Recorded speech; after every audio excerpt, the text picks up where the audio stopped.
All right, everybody, let's welcome Amy Schumer.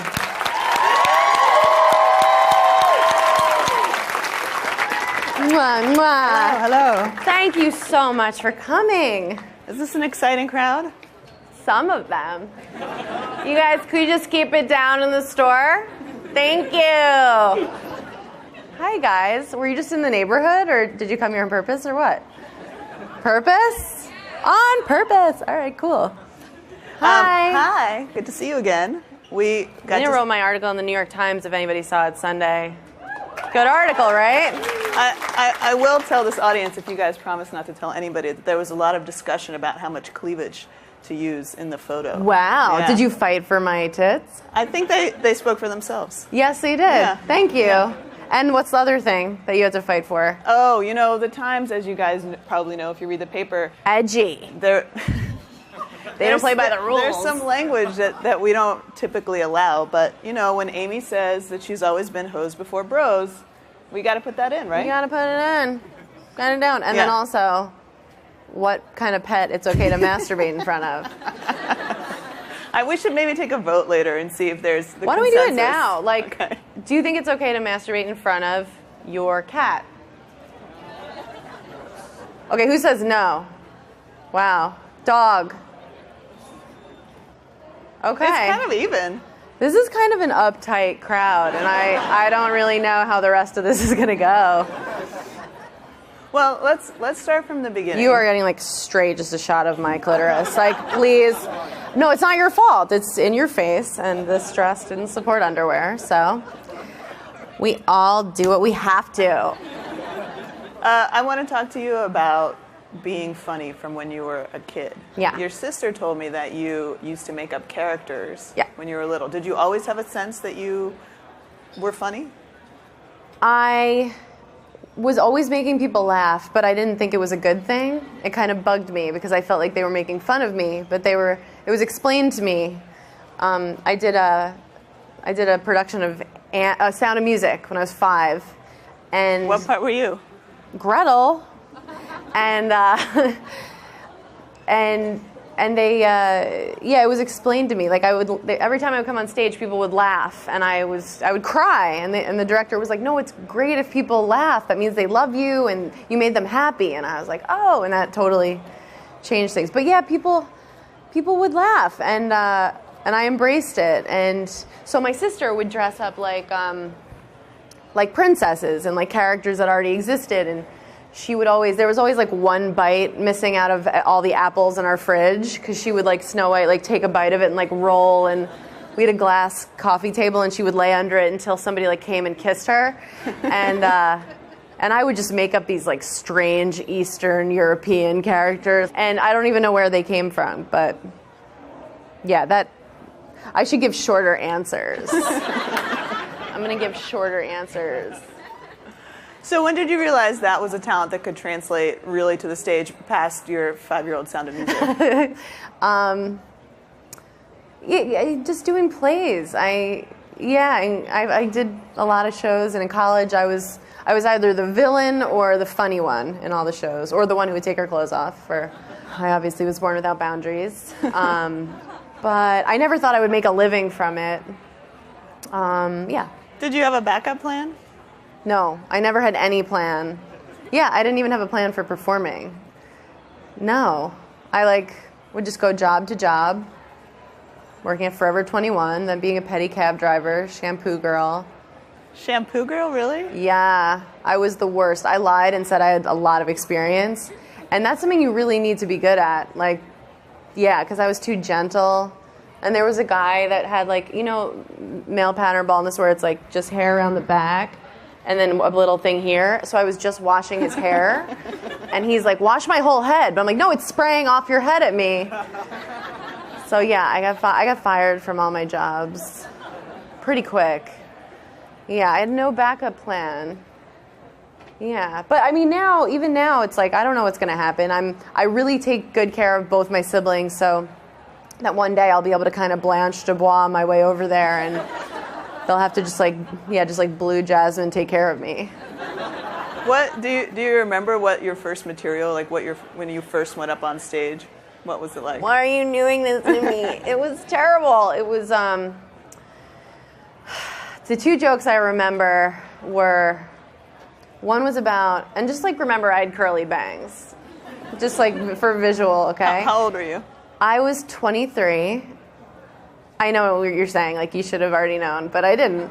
And I went up and I was like, skywriting.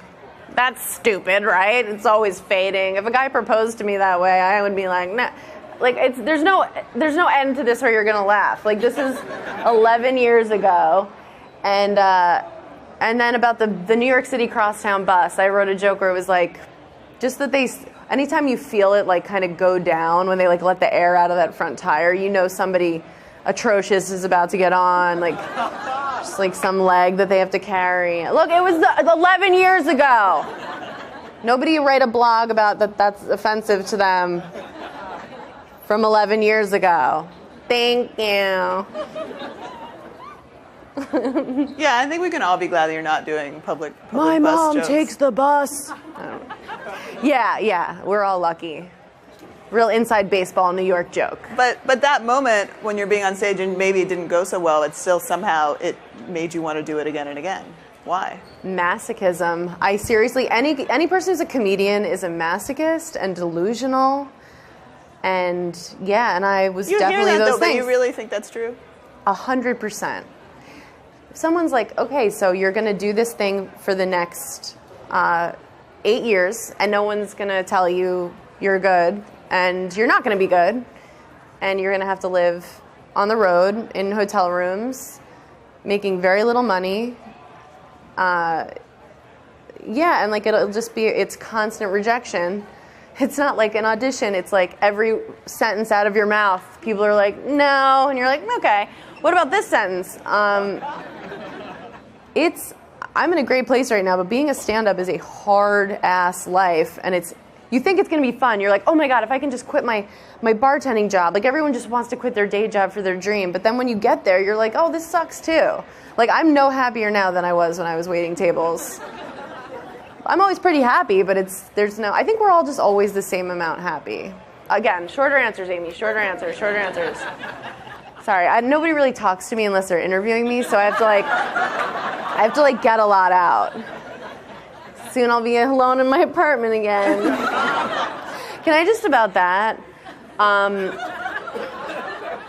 It's embarrassing now because I get recognized that I really am like myself. So people, and now you're coughing. Like I'm so sorry. Do you want some water? You're being a real problem. I wore a dress that was too tight because I'm always like gaining and losing weight. So I went outside my apartment because I can't zip myself and I have no one to ask to zip me. So I just like asked this like stranger on the street. I'm like, hi, like will you zip me? And she's like, oh, Amy Schumer. And I'm like, yeah, like I really am lonely. And she wasn't enough. So we had to get another person to come over to hold it. And it's just, they're like, oh, wow, we thought that was like a character. I'm like, no, it's real. Well, that's what people always want to know when they interact with famous people is whether they are the same in person as they are on TV. And because you started as a stand-up and that was your sort of more real self out there, you are more like... No, I'm not. Okay. I'm like Daniel Day-Lewis. Like, I leave here and I put on like a top hat and I garden. And that's me. That's just what I picture he does. I have no idea. Yeah, no, it's pretty close. The difference is I am a little bit of an introvert. I get overwhelmed in crowds and I don't get like really wasted that often. I did this week, but it was because like I was in Akron. Like, what are you gonna do there? Just be like, oh. And I don't have sex very often, but hopefully that's gonna change at the Mac store.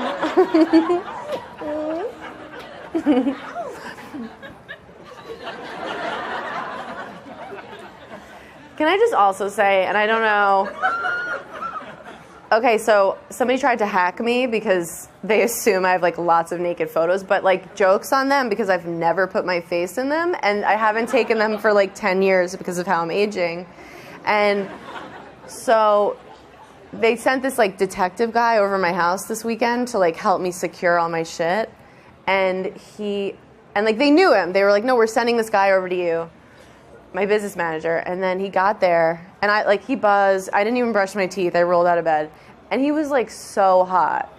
And like, wouldn't you give your friend a heads up if you're like, okay, like just know that this guy coming to your house is so hot.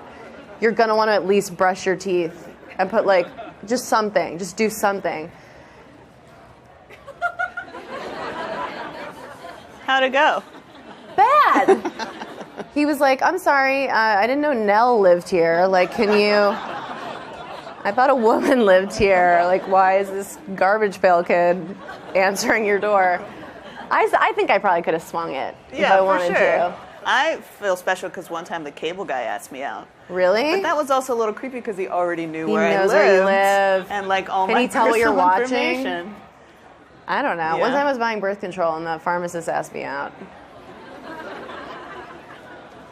Anyway.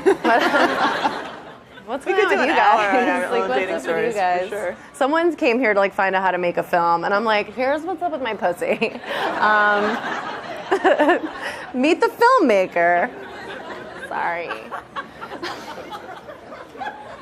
Well, let's talk about the way that you're handling attention, because to me, as somebody who has met a lot of people who are in your position, not all of them handle it as elegantly and smoothly as you have. I just had pussy 30 seconds ago. Thank you. Yeah. Do you have like a support system that you lean on? Are there people that you're going to for advice? My sister's right there. Like, I will cut you. Yeah. Well, my sister and I are really close. We're together a lot, and she, just reminds me that I'm garbage. And I have no yes men in my life. There's no one that remotely thinks that I should trust myself. And the people I've gone to for advice, I've talked to Chris Rock and Louis C.K. and Louis Anderson. No, I'm just kidding. And Lena. Just not so much about everything, but just when things come up. I have good people who've been in similar situations, I think. But yeah, you think I'm handling it okay? I think so. All right. It's cool. Impressive. What do you guys think? You guys?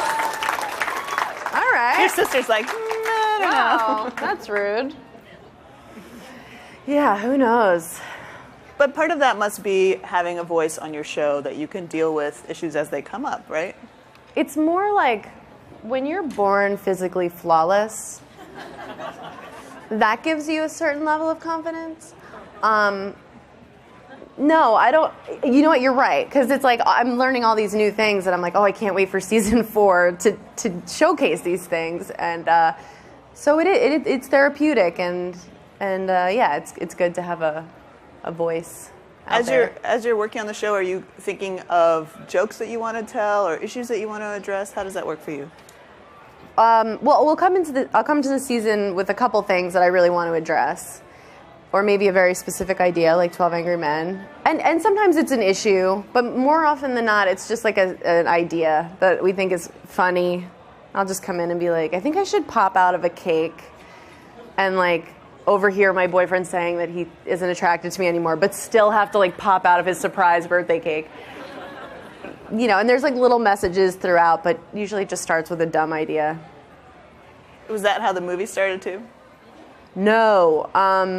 The movie started because I met with Judd, and I kind of came armed with an idea just in case. And we had a good meeting, and he was like, well, if you ever have an idea, the door's open. And I was like, well, I have an idea. I'm big, like, seize the day. I'm a lot like Christian Bale in Newsies. I, for some reason, cannot do an interview without mentioning Newsies. I don't know what it is. But open the gates. And then that idea I wrote, but it was a little broad. But then he was like, well, what's going on with you right now? And and I was falling in love. And so this story was happening. I wasn't enjoying it. I was just scared. And you're like chemically altered, and you're falling in love, and it's not even fun. You just feel sick. You feel like sickened. And you're just scared about what you're going to find out about the other person, or if they'll catch you in a bad light, like in Clueless. Did I stumble into some bad lighting? And so my references are very updated. I'm like at the cutting edge. Another great movie. Remember the ice skating one? Chemistry. But then we made the movie. Next question. No, I don't, but yeah, so I wrote scenes. I just scenes in no order, and then Judd and I we would write out the beats, and you see her in the office and talk to her dad, and I wrote a draft pretty quickly, and I think a little over a month. I'm like a psycho. Like I go under and do it. And you were just kind of committed to telling some version of a very personal story. Yeah. Did you want that to be longer? Or you're like, all your other questions have been fucking novels. The War and Peace answer. Is that because it's more fulfilling for you to tell that kind of story, or because it was just happening in the moment for you? I like telling real personal stories, if you can't tell. And it was good to write it when it was happening in the moment, because I was really experiencing it, and I've been in love a couple times, but I didn't remember that that's what it felt like for me. So it was kind of good to be right. But then a lot of them were stories from other times in my life, but yeah, I like it to be based on some truth but I also like to totally daydream and write fake stuff. Did your boyfriend know you were writing a movie he knew about him? I don't know if he knew I was writing about him or what. I mean, that lasted very, very short after I finished writing the movie. Yeah, and then the fairy tale ended. But you got a movie out of it, so... Worth it. Let's watch a little clip. Oh. Maybe we could watch the one with Nikki. I really was great there. One of the things you told me when you were thinking about writing this movie is you wanted to write a character who had a lot of sex and was not judged for it, which is not a thing that we typically see in movies with women as the lead. Yeah, I definitely. I feel like with my stand-up, I've gotten this kind of attention where I'll talk about sex a lot, but just because it's funny, not because I'm having so much of it. Like I always say. And I mean it. Like, I loved the show Sex and the City, like everyone else. But the character of Samantha, like, I didn't experience her as, like, the fun one. Like, I was like, if my friend were behaving like that, I would, like, take her to the hospital, you know? And, yeah, you know? And I don't think it's like I'm not like, you should be able to fuck as much as you want and you love it. Like, I think that's nuts. Yeah, it's a self-destructive thing to do, and I would say when I was a sophomore in college, that was my behavior. I was like in so much pain and I lost all my self-esteem, and I was like, I'm just gonna not get attached to one guy, and I was like, maybe I'll be the girl that sleeps around. And I tried that, and it was horrible, you know? Just like when you break up with someone when you're younger and you're like, I'm gonna sleep with someone else, and then you go out and you're in so much more pain than you would have been in. So, but then there's this other thing where I've mostly been in long relationships, and then in between them, I've slept with a person or two, and I like to tell stories about it on stage because something ridiculous or awful always happens. And so just from a woman being on stage talking about sex, and I'm saying things like I say, like I've never had anal, no one's ever come on my face. But just saying that's true, but just saying those things, like broaching those subjects, people are just like, oh, she's the sex girl. She's like a whore. I bet she's down to fuck. And it's like, no, I just like want to talk about it. And so I think that I'm really proud of what we were able to do with this movie, because I think you learn a lot about someone rather than just a snap judgment of like, oh, that girl is like slutty. You're like, oh, well, this is where she's coming from, and this is what's going on with her. And so I hope people leave it a little less ready to judge a woman who's sexually active outside of wedlock or in order to conceive a child. You know, it's insane. Was it a challenge for you as an actor? This is obviously your first feature film, the longest performance that you've given, you know, the most in-depth character that you've played, even if it's somebody that you wrote. How did you prepare for that? I prepared for it the same way I prepare for any scene on my TV show. I went to a 2-year Meisner program No, I'm dead serious. That's true, guys. I went to college for acting, and then there's a teacher named William Esper in New York, and I studied with Bill for 2 years. And then I was in his master class also. So believe it or not. And we really do try to, I don't know how to write a sketch. Like I know it's a sketch show, but I just write it like scenes. So with the technique that I studied, you're supposed to live truthfully under imaginary circumstances. And so really live it out. And so on the TV show, you know, we love hiring great New York actors because we play it real. We don't, it's not very slapsticky. And so I would just prepare and do my work and then try and let it all go and live it out. And it was just way less stressful than my TV show because we have no money. We have to shoot 3 scenes in a day. And the movie, it was like, oh yeah, we're going to shoot the baby shower scene kind of over a week. I was like, what? Like, we don't need to like shoot this actor out by 6 because they're on Law and Order, you know? Yeah. But you also had your first sex scenes, which was a challenge. I wish these were my first sex scenes. Did you guys watch the show Delocated? John Glazer's show. It was on Adult Swim. My first sex scene was with Eugene Merman, and he was supposed to be losing his virginity to me. We were supposed to be wasted. And at the same time he's having his first orgasm, he finds out that his dad died. So he's kind of like scream crying and drooling and coming. And I'm under him. And it was the kind of thing where at first, like, it was like I was really trying to make him comfortable because he was shy. I was like, oh my God, like, don't worry and whatever. And then I was like, oh, he's comfortable. And then when I was like walking down the stairs at the end of the shoot day and I was like, oh, my acting teacher told us like some days you'd just be playing the girl who gets fucked.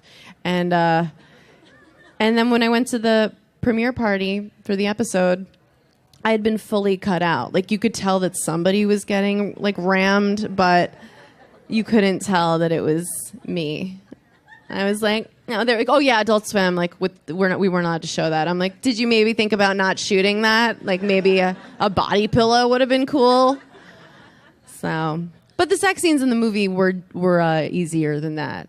Most of them. You did a lot of prep work, you told me, for the movie. Like that sounds like I like fucked a lot. No, that's not where I was going with that. Okay. But no, but you studied up on surgery for Bill Hader's character. Yeah. But you cast LeBron James. Is it true that you wrote a part for him because you didn't know any other basketball players? No, I don't know any other basketball. Like now I do because Amari Stoudemire is also in the movie. My friend used to date David Lee, so I know that name's a basketball. But no, I mean, do you know other basketball players? Have you seen LeBron play ever? Never, except in the movie. He plays in a scene in the movie. I have never seen him play basketball, but I heard he's good. He's good. He's the best, by the way. He's hilarious. We did a screening, like a premiere in Akron, which is why I got like blacked out, and he's just the sweetest. He's like a little boy. Like I turned around, he's like laughing at the movie, and he's just kind of watching it. And I was like, "You're so cute." Do you guys want to see another clip, or do you want to? Yeah, like, what's the vibe? All right. Does anybody want to sing? Let's watch the other clip.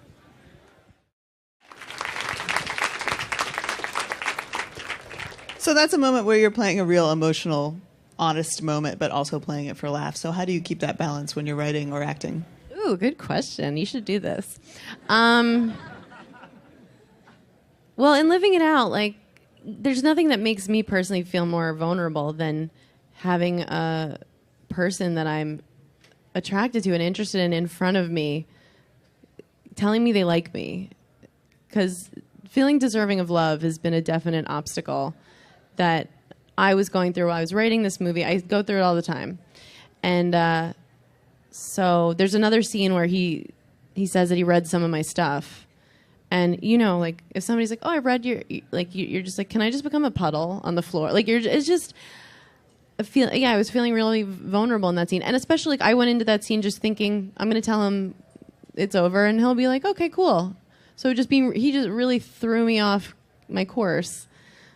Yeah, it was fun to be surprised by someone. You know, that's rare. Yeah. I think people might be surprised to hear you talk about vulnerability because you have so much confidence on stage and in the way that you deal with the public. But that's maybe one of the things that drives you to deal with that. Yeah. Well, you guys aren't going to tell anybody, right? Like, everybody in here is going to be cool about it. It's just a different thing. With stand-up, you have to be really strong and commanding, and you're telling the audience your thoughts. If I went up there and I was like, "You guys, like, do I look gross?" Like, just, it's a different thing. But with acting, you got to. But still, in my stand-up, I think I've become more vulnerable. But you need to keep a certain level of authority. I'm going to go to one of our social media questions. Chris Cabanilas, I think I'm pronouncing that right, Restif Bard says, Amy, where do you find the courage to be so damned funny? Just ignorance and... Yeah, I don't know. I think something's wrong with me. I've always been an asshole, right, Kim? Yeah. Thank you for your question. All right, what about, let's see. Oh, this is a good one. The Duchess SF asks, what are your best maneuvers to run out on a bad date? Go to the bathroom, run through the kitchen, anything else? Okay, well, like, this wasn't a date, but one time this guy wound up being uncircumcised. And like, no offense, you guys, but like, I had never dealt with that before, and he did not give me a heads up. So, no care? Oh, no pun intended. Thank you. I thought my publicist was yelling at me, but she was punching up my joke. Thanks, Care. So I just like saw it, and it wasn't well kempt. And I was like, you know what? I really, I just realized I'm not over my ex-boyfriend. Like, I just made up an excuse. And actually, the shirt that I'm wearing in the first scene in the movie, it's kind of a complicated shirt to get back on. And that night I had kind of a complicated shirt on. And so I'm laughing, like, because I can't get my fucking shirt on. And I'm like, yeah, well, I just thought I was over him, but I'm not. And I'm just getting redressed. But I was just laughing because it was just such a horrible excuse. So that's like a date. Does will that kind of stuff end up in movies, on stage, sort of naturally? I talked about it on stage at some point. Yeah, I hope he didn't see it. He was French, so maybe he didn't see it. I guess they don't do that there, but I'm a Long Island Jew. Like, everybody's at a breast where I'm from. Hi, guys. Single. Well, let's talking about some of these cultural differences and issues. It's gotten you in some hot water recently. What do you mean? I'm just kidding. Yeah. Were you expecting that kind of reaction at some point? Yeah. Well, you and I talked about it before that happened, like a month ago. I've gotten very famous lately, you guys. Like, it's very weird. It's very new. And when that happens, you're kind of treated like a politician. Like, little Ariana Grande is like publicly apologizing for like eating a donut. I didn't read about it, but it's just like all of a sudden, like, where do you stand on capital punishment? You're like, what? Like, I have a lower back tattoo. Get out of here. But so when I started out, I was telling jokes like that were racist, and I was really good at writing them, but against everybody. It's like everybody got some, and part of my thing was to play like a really kind of irreverent idiot, and that was my character. Like, I was a character on stage the whole time. Now I talk like myself a lot more. In my hour special, I was starting to be more of myself, but I still had some jokes in there. Just, they were a little shocking, and I didn't look like someone who was going to say stuff like that. And I got a good response from it. And as I've been having more eyes and ears on me, I realize that I have more of a responsibility. I think when even like a musician gets bigger and they're like, look, little girls look up to you. Like, you can't just be showing your asshole at an award show. I think... And they're like, no, it's not my fault. They look up to me. I'm like, okay, people are listening to me, and my words might hold weight for some people. So I'm not gonna do that stuff anymore. So I haven't done jokes like that for a couple of years. I mean, if I think of a great one, I'm gonna say it to my friends. But I don't regret any joke I've ever told. I don't apologize for my jokes. They got me where I am today, and it was all very worth it. And I feel a little bit naive and I feel like silly. I think I told you this. Just, I kind of thought that I could maybe bypass that and just say, hey, can we not do the thing where you guys like burn me at the stake for some miscommunication? Like, can we not do that? I'm a comic. Don't make me. And they were like, no, this is how we do it. It's kind of like, it's like with photographers, like with paparazzi. You're like, wait, can we have a different system where you don't scream at me, and like I'll just look in everyone's lens and it'll be cool. But it's like, no, we have a way we do it, and you're gonna have to do it this way. And so I just feel like it's par for the course, and I was not surprised about that stuff, and I'm just gonna do my best with it. And I learned from my friends who are successful comics and actors not to answer back, not to address it. And I wish I could, because I love communicating. I love having an open door. And if someone asks me a question or they're offended by a joke, I like to say, well, what was it? And let's talk about it. But yeah, it's just been explained to me that you can't answer. So that's like a sad new thing.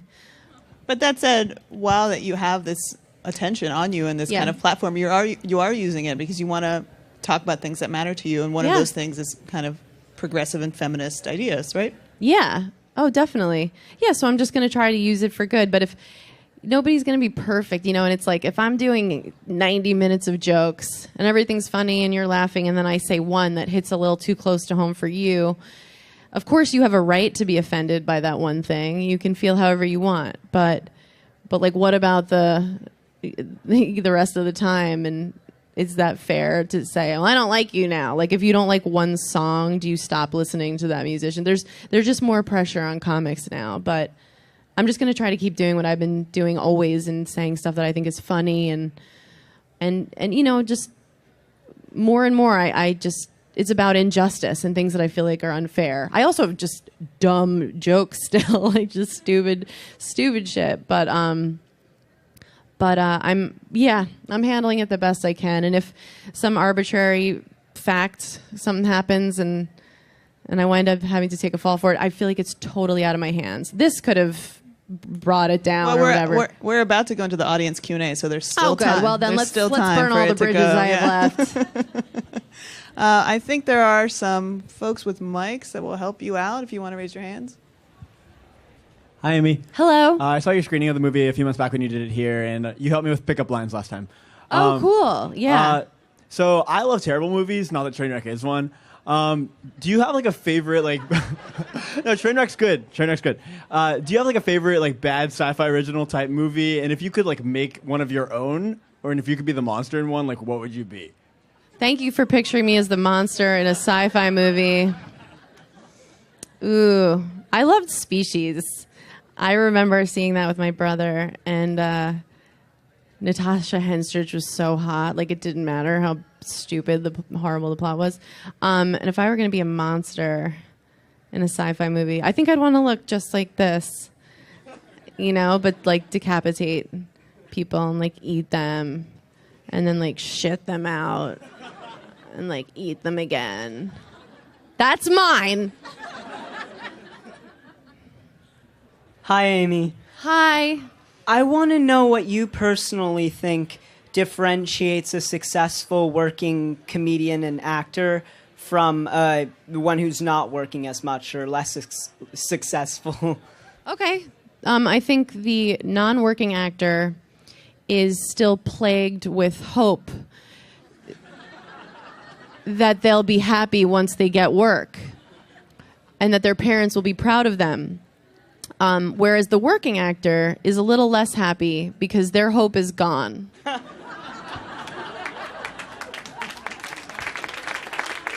Thank you. Hi, Amy, back here. Hi. Hey, first, I just have to say, you are such a tremendous talent, and I am incredibly grateful that I have access to your material. I hope that you stick around for a really long time. Thank you so much. Yeah, and so my question is, so I imagine in the last 3 years, as you said, you've gotten more and more famous. There have been more people in your life, agents, publicists, writers, people giving you a lot of advice. This is how you have to be. These are the things that you should or shouldn't do as a celebrity. What are some things that you have really had to push back against? Well, honestly, what I've learned is not to listen to anyone. For real. Yeah, the people advising me are great. And other than my publicist, like, no bullshit. She knows what's up. She let me fall in front of Kanye and Kim. Like, she's cool. But, you know, a lot of people told me to host the Daily Show. A lot of people have told me to do a lot of different things. I've just said, no, I don't want to be the funny friend in a shitty mood. Like, I'm going to wait. And so I haven't listened. I never listened to my teachers that I didn't respect. And yeah, so it's really been, anytime I haven't followed my instincts, I've been burned. So I've really learned to listen to myself more. Except in Akron. Next. One right in the front here to the left. Oh, okay. I thought you were doing it with my friend. We got to take his question because we have a lot of like air to clear. Hi, Amy. Hi. Can you read us the funniest text you've received recently? Oh, do you have my phone? The funniest text I've received. Yeah, would you grab my phone? That'll be fun. Let's take a question from this guy while we look. Can I interject a funny text that you sent when we met? It was the day that Colin Quinn's book was released. Amy's good friend and co-star in the movie. He plays her dad, and he has a memoir out now, right? Yes, it's like called The Coloring Book. Everybody get it. Yeah, and Amy, when I came up to talk to her, showed me a picture of her sister's dog taking a shit on the cover of Colin's book. And then she was like, the reviews are in Colin's book. And then she sent that picture to Colin, and I saw that he talked about it on Fallon. It's real. If you saw it, you saw that clip. It's a real really dump that's on his stupid book. Oh, okay. Well, this is a text that I just sent. So I had an hour off before coming here, so we went to the zoo. And there's my brother, we just started watching the show Black Mirror. Did you guys see the first? Okay. So I don't think it's a spoiler that in the first... Can I just tell you guys, like, what happens? Okay, don't listen if you don't want to hear. But so the first episode, the prime minister, like, there's a girl, the princess, the Duchess has been kidnapped, and the only way that they'll give her back and not kill her is if the prime minister fucks a pig on television. You guys have to watch Black Mirror. And so my brother was like, you know, it'd be funny if you guys did a remake, if you like did a parody of it next season, but like you were the pig. And my brother, who I'm very close to, and so anyway, I sent him a picture of me with the pig at the zoo. Like, do you want to fuck this? Like, yeah. Hold on, let me just check my text really quick. Nobody.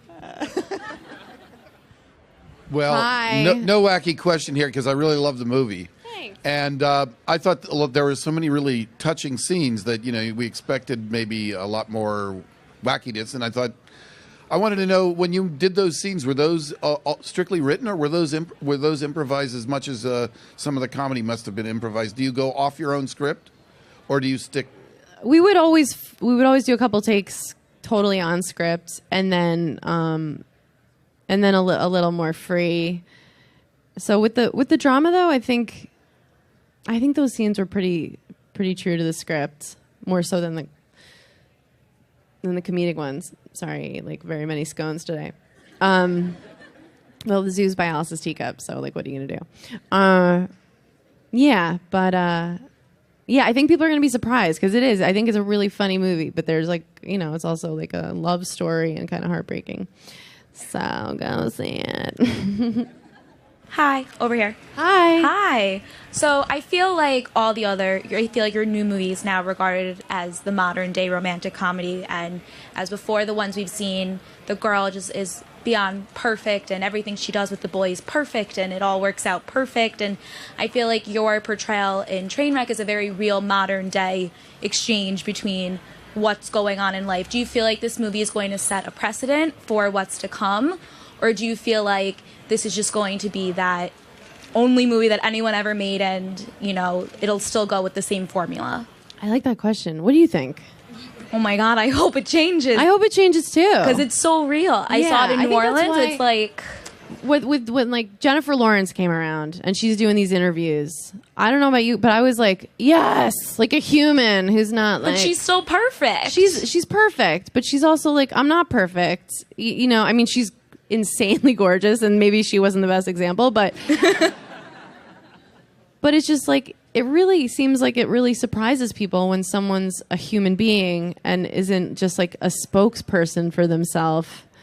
I've also been blessed with not having a boss for a long time, so I don't have anybody managing me and telling me, like, don't say that stuff. I I hope so. It feels like people are responding to more and more honesty. And I don't know, but we also live here, so maybe in like Tulsa, they're just like, we just want models falling in love. So I don't know. I hope so, though. Me too. Yeah. Hey, girl. What's up, girl? You know, just the usual. So I have a question. So when you're working on some new material and you think to yourself, okay, like this is a little edgy, like, you know, how do you decide whether it's overstepping the line or whether you think like, this can fly? Like who's around you? Is it your people or is it your instinct? It's straight up my sister. Okay. Because if everyone's like, no, and she's like, yeah, I'll do it. Yeah, it's in terms of if it's like this is too inappropriate and it's a mistake, I listen to her. Yeah. But if she says do it, and then I'll try it out in front of crowds, but the crowd's laughter is gospel, so you know. So it's like a mixture of like your sister and your instinct, and then the reaction you get from the audience. Yeah, and I flip a coin. No, I'm just Yeah. kidding. Yeah, yeah, that's it. She's been wrong, and I've gotten in trouble, so I need a new system. Thanks. Hey. Hey. So earlier you mentioned having issues in the past with self-esteem and that kind of stuff. In the past? Or whatever, like as of yesterday. And I'm just wondering, like, what happened in your life or what transitioned to make you just this badass, confident chick? Thanks, girl. Yeah, what happened? Did something happen? It's a mixture of not caring anymore. You know, you just really realize, when you realize that everyone hates themselves, everyone worthwhile hates themselves. I don't have any friends that are like, I just wake up and I'm like, thanks. Yeah, it's just like understanding that we're all having a tough time and that there's just ups and downs. And I think, you know, I also think, because the first time I was on television was in 2007, and I was doing Last Comic Standing, and Facebook just became a thing, and people were really chiming in on whether or not they would have sex with me. Just, and it was around then that it was like, oh, feelings hurt, feeling okay, feelings hurt, and it was like, who's right? And I was like, they're both right. Some people, you're totally going to be their thing, and they'll be like, oh my God, you're a fucking goddess. And then other people are like, you're vile, and I cannot believe anyone's ever been inside you. And yeah, and it's just like they're both right, and it just doesn't matter. And it feels so good to fucking be yourself and to cut all the people out of your life that don't let you be yourself. Just being around people who, thank you, just my publicist. Yeah, just being around the people who make you feel good. And Do you think it has something to do with being in your 30s also? Just getting older? A little 30s. I'm psyched for 40s because, yeah, like as things are starting to drop and like there are new parts of you, yeah, you're like, oh, it's out of my hands. And I'm not doing surgery or anything, so it's like, fuck it. Yeah, little 30s. Yeah. And also realizing, like, that the guy, for me, like the guy who wants to be with the perfect girl, like, that it's not a possibility, you know? So it's like, or whatever they consider. So it's like, this is how it's going to be. Like, I don't want to be hungry. I don't want to feel bad. Like, I really did. I ate several scones today. And the right person will think that's really great.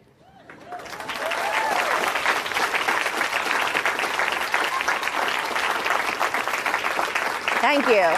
Thank you, guys. I think we'll go with just one last question. Since you seem so busy, people are wondering, what do you do with your time off? Just like a lot of charity work and like baking for my friends. And like I love rare books. I love how they smell. I love the smell and records, and I just walk. Like I just walk. Okay, I do like going on long, creepy walks. Like I'm like taking a pilgrimage to Mecca. I go see my niece every chance I get. We just taught her, Kim and I, when we see a hot guy, we go, yoo-hoo! And so we just taught her how to do that. She's like 18 months old, and she can go yoo-hoo. And does she get to judge who the hot guy is, or you guys are telling her? no, we'll let her know. Like, there's one, and she's like yoo-hoo. And I love hanging out with my brother and my sister. We've been watching House of Cards, and I'll like kind of spoon her dog, and we get very drunk, and then we say that we're not drinking tomorrow. And then we do, and I still love seeing stand-up. I go hang out at the Comedy Cellar. My best friends are there. I like dancing with my girlfriends. We go out and dance like sluts. And, yeah, just like doing a lot of 5Ks. I think we'll leave it there. Thank you so guys. much. Thanks so much for coming. Thank you for coming.